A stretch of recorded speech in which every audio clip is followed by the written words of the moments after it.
Mark, thank you for joining us. I know we've troubled you in the last minute, and you accommodated this interview request. So we are really thankful and grateful for that. Mark, I was just looking at our last interaction, and that time we were talking about the worry in the world was inflation. And today, as we walk into trade this morning, the worry in the world is slow growth. What is going on, Mark?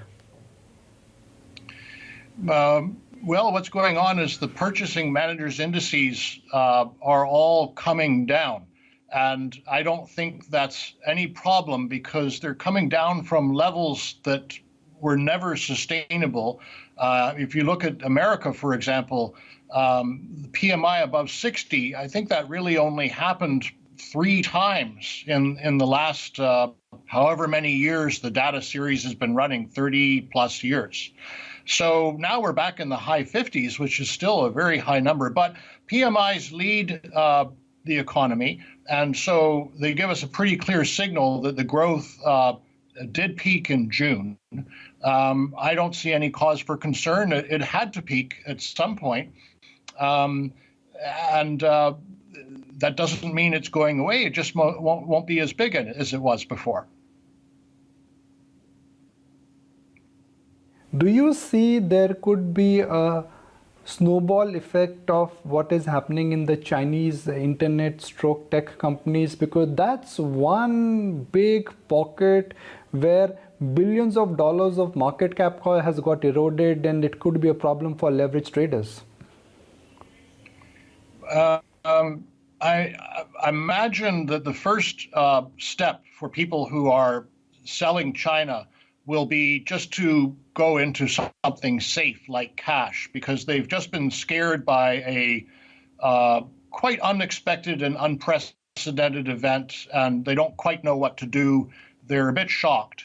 So they'll move their money into cash, but then I think they'll look to redeploy it. And I think they'll look to redeploy it in other countries outside of the United States that have new economy stories. And so I think India falls into that category. The size, of course, is totally different.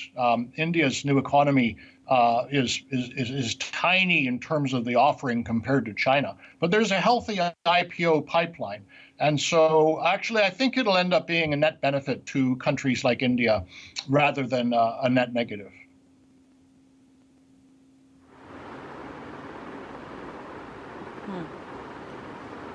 Hi, Mark. This is Mubina as well joining in. Yes, net positive for India. That's, I think, something that all of us do believe will turn out to be the case as China's policies change. But, my question is, to what extent do you think this would actually implement? China has been a very pro-business, a pro-sell to the world kind of a country. Do you think that, it's just simply a misunderstanding of policies, as today's Financial Daily has stated? And, how do you see India's new age internet companies as well benefit from this? Because now is the time when we have to look at it. Now is the time when retail investors will be able to trade in it. We already had a company like Zomato list. Very soon we are going to see a flurry of these kind come on the exchanges as well. Will these be the best way to play the change in China's policy? I think they will.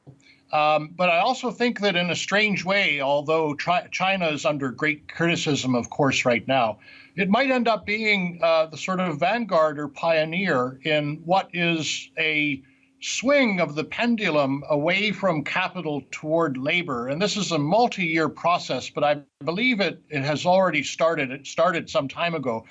But it's a sort of part of that in the sense that if China can take on the tech giants, maybe others will think they can do the same thing. And of course, in America, not everybody, but politicians from Bernie Sanders to Donald Trump have been wanting to try to level the playing field for smaller companies so that these massive tech monopolies don't continue to exert such total control and dominance. So in a weird way, I think China's doing that. They want really saying, pay your drivers more. I don't know. Who can disagree with that, really? Pay the people who work in the warehouses right. Give your young people some time so they don't have to live this rat race lifestyle. They call it the 996 lifestyle in China.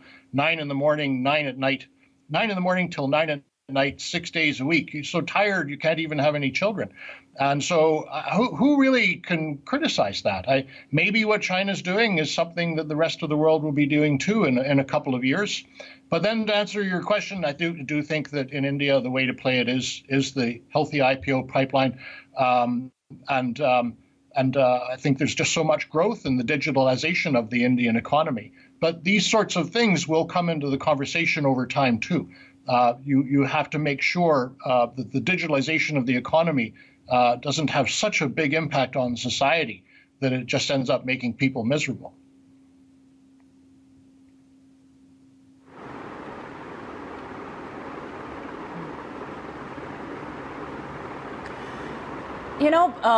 It's largely on account of China that we have seen the EM pack really underperform the DMs.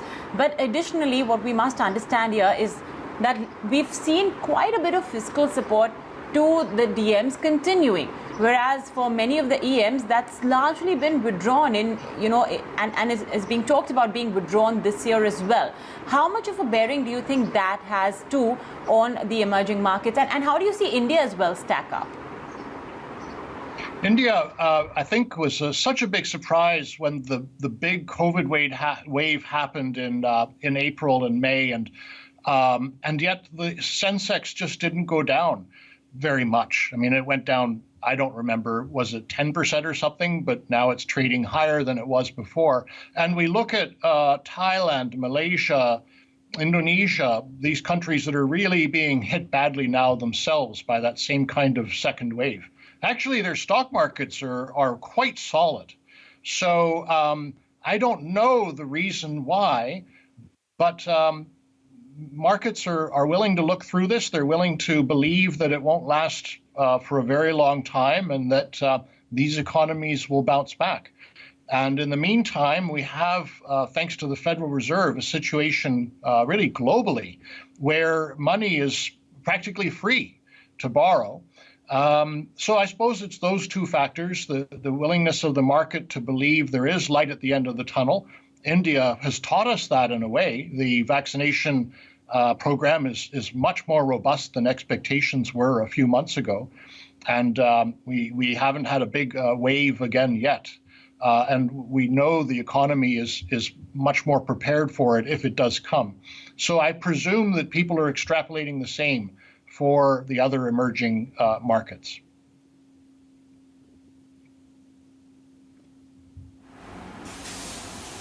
Sure. Mark, just wanted to understand, there was much excitement in India earlier this week, or last week rather, when we had one of the first new age digital, Indian internet companies actually list, Zomato, which is a food aggregator and a delivery app. A lot of comparisons were being made about what a DoorDash, Uber Eats, or Meituan, the kind of valuations that some of these global players are actually trading at. It's been a great listing, but that also sort of, opens way for many other Indian internet companies which are in the fray to, knock on the doors of markets. Just wanted to understand as to what is it that you think is scope for such companies wherein perhaps valuations are not the right metrics to try and gauge, where these stocks may actually move in the next 5 to 10 years? Well, the first thing I'd say is that they are the best way to play the digitalization of the economy. The economy industrialized in the world throughout the 19th century and the 20th century. Now it is digitalizing. And when it was industrializing, you didn't want to own the companies that were making whale oil or buggy whips. You wanted to own the companies that were making the petroleum and the cars. It's the same thing this time, only with companies like Zomato. Now, I guess the question could be asked, how much value added are you really bringing to a economy in having a bunch of people go around on motorcycles delivering food? And I think that's what China's doing now too. They're thinking to themselves, do we really want our best and brightest going into the consumer space when arguably they could be dedicating their smart brains toward artificial intelligence and genomics and other things that are more valuable for the country? That debate, I think, will actually be ongoing because China is taking the first steps in that direction. But in India, there's so much room really to move up this ladder in terms of digitalization across multiple sectors that I think it is an investable space. And the best way to play it is this upcoming IPO pipeline.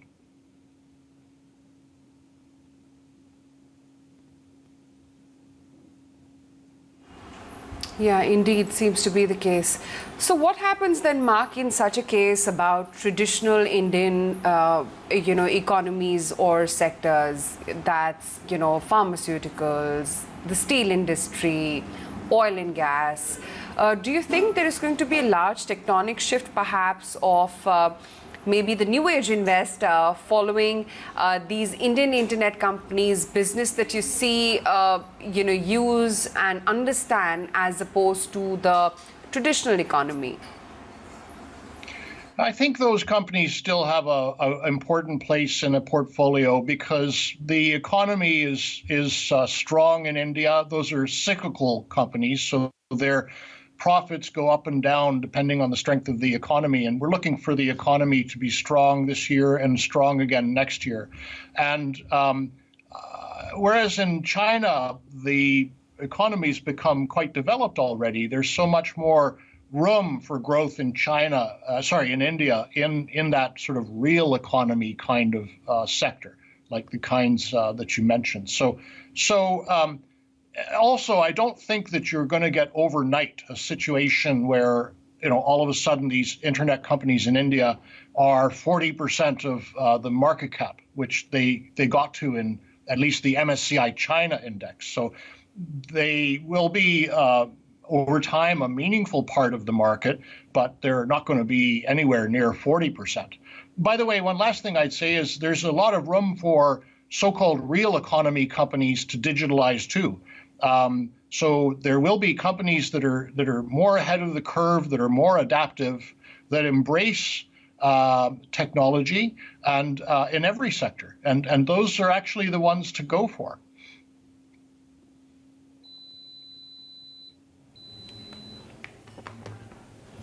Mark, for an investor right now, there are two options. Bet on equities, which in a sense are already overbought, or stay with bonds where there is risk of inflation and spike coming back. How should one balance? One side is equity, which exactly is not cheap, but promise of higher return is there. Second side are bonds, which may give you safety, but then the underlying fear of inflation is also there. So we are more in equities than bonds. If memory serves me right, we're about 55% in equities and 35% in bonds, and then the remainder would be in cash and alternatives. And the reason why is that just equities tend to have superior performance over time, and yields are so low now that it's difficult to imagine any capital gains in bonds. Also, the interest rate you'll get, the income you'll get from the bonds is quite low. But we do have an allocation to bonds because the world is a funny place, and it's good to be somewhat diversified. Who knows, there could be some new variant of COVID that comes out that takes the world into another tailspin. There could be a war, there could be all kinds of things. It's really quite difficult to know. Within the bond space, I would say, there is actually there are a few pockets, they're hardly a majority of the market, but there are a few pockets where we think the risk reward is still good. One such opportunity actually is in the high yield market in emerging markets, places like Latin America and the Middle East, where we find very good yields, and meanwhile economies that are recovering. But on balance, we are more on the equity side than the bond side. Yeah.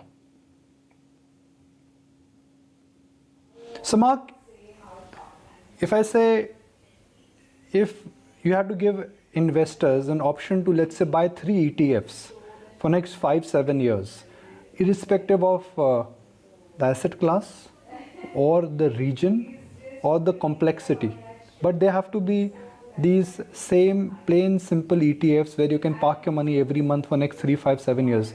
Which are those 3 instruments, ETF instruments, you would like to buy?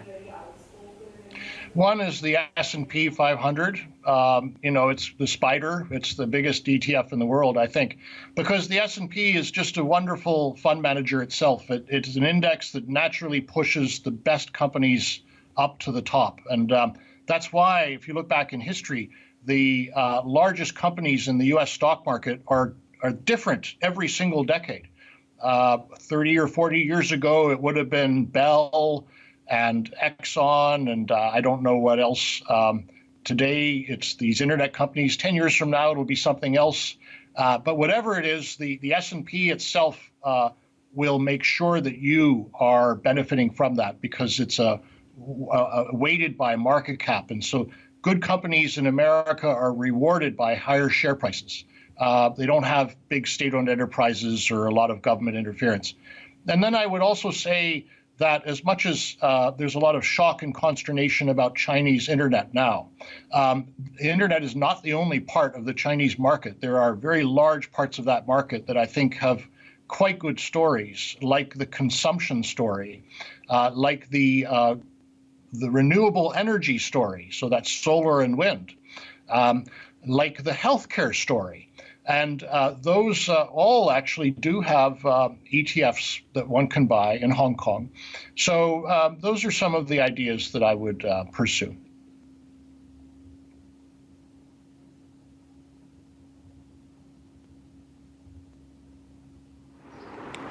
All right. Mark, what are the areas that you would stay away from, where you believe that the run-up's already done? Which do you think are the sectors now that are overvalued, that already have seen whatever good news, positive news there is being factored in?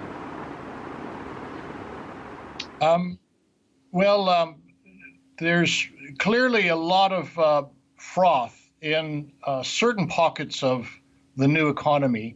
And that froth actually has been coming out of them since around March. I'm talking about the SPACs, and the cryptocurrencies and the electric vehicles and that kind of thing. But it's a bull market, and in a bull market, pretty much everything goes up. So I'm not so sure just because things are expensive that they're going to go down, put it that way.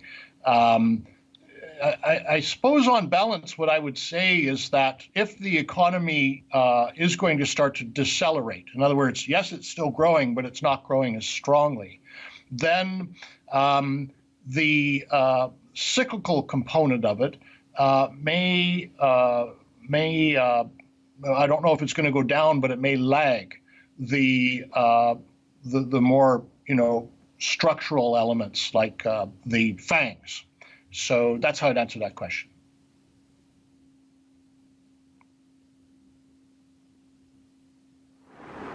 How real a threat do you think is the new variant of the virus spreading across different parts of the world? It's complicating the US economic recovery as well. But again, like you mentioned, we already had a PMI shooting upwards of 60. So this moderation of sorts, I suppose, is a little normal. But do you think that this variant should be something that investors should be a little wary of, a little cautious of? I think that the problem is not this particular variant, where clearly the efficacy is not as robust for vaccine efficacy is not as robust as the original variants. There is some breakthrough, but the breakthrough is not high enough, I think, to pose a material risk if you have a vaccination rate that is very high. as most of the Western world does. I'm more worried that you still have very large parts of the world that are in full-fledged pandemic mode, like here in Southeast Asia, like Africa, and that other variants come out of that can break the vaccines. Yes, I do believe that COVID is certainly a very significant risk still, and ironically is probably going to be used as an excuse by the Federal Reserve tonight why they need to keep their monetary policy very loose.